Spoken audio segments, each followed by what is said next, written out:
Hello, my name is Betty, and this is your weekend survival guide for November 18th, 19th, and 20th, 2016. After I give you a little information about this weekend, I'm going to talk to you a little further about some transits that are going on next week, because I want to tie them all together for you so you can utilize them for your highest good. So we're going to start off the weekend today, Friday. The moon around 4:30 is going to be in the sign of Cancer, 26 degrees of Cancer, trining the Scorpio Sun at 26 degrees of Scorpio. This creates a lovely, harmonious energy. I want you to also remember that these are water signs. There's a big water influence going on. There's a grand trine. It's loose, but there's a grand trine in water going on. Water is perception underneath what we feel, subtle influences. It's really hard to put your finger on it. So I want you to keep this in mind, because at the same time that the moon and the sun are trining in water, Neptune is in 9 degrees of Pisces, sitting right on the south node of the moon, which is the past.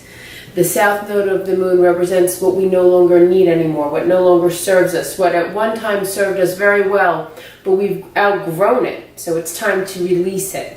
And that can bring up, it can be a bit painful because it's a release, it's a death, but it's to make way for the new, for the rebirth. So anyway, at the same time that the moon is trining the sun, 4:30 Eastern Standard Time, Mercury is at 9 degrees of Sagittarius, squaring that Neptune in the south node. This can create, it can make you feel a bit confused. It's subtle images, it's information coming in. It reminds me of what Joseph Campbell said, that the schizophrenic is drowning in the same waters that the mystic is swimming with the light. And this is a bit, that reminds me a bit of this aspect, because the Mercury is the mind. Neptune is the collective unconscious. It's a lot of information. It's not really harmonious with the Mercury in Sagittarius. Is freedom, free thinking, free willing me, what I want to do, where I want to go, where I want to be. I don't want to be tied down. And you know, Pisces and Neptune are no boundaries. It's we are all one. So there could create some kind of tension there, and it could really make you feel that you want to escape. So I would like to warn you to watch for escape tendencies. Don't overindulge in alcohol or any addictive overeating, overspending, anything that we do in excess to distract ourselves from what's really going on inside. It's a good time not to pressure yourself. This is all subtle. It's all impressions coming in. Let it be a muse. We don't need to put our finger on anything yet.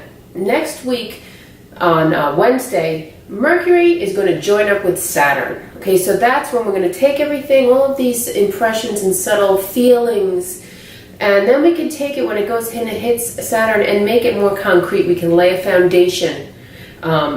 It's also, when that happens on Wednesday, it's a great time to have serious conversations, get very serious about your ideas. It's a great time to go ahead and present some kind of an idea or any offer that you may be thinking of doing. It's a wonderful time to solidify all of the things that are coming in from beneath the surface with all of the water. So the moon is then going to go into Leo, and she's going to stay there for the rest of the weekend. It's going to be really great. There's going to be a wonderful fire trine going on, a grand trine in fire. The moon is going to be in Leo.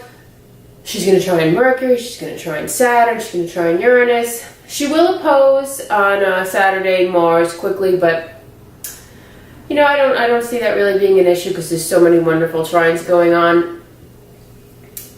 The sign of Leo is all about creativity. It's my personal creativity, what I personally bring to be appreciated. Leos love to be appreciated. They're the royalty. And they correspond with the 5th house, which is children, which also represents what we birth from ourselves. So it's any kind of creative endeavor, our gift to the universe, our gift to society that only we can deliver. And they want to be appreciated and loved for it, as we all should, for being unique. So I want to wish you well. And until next time, this is Betty. Thank you for watching, and be well.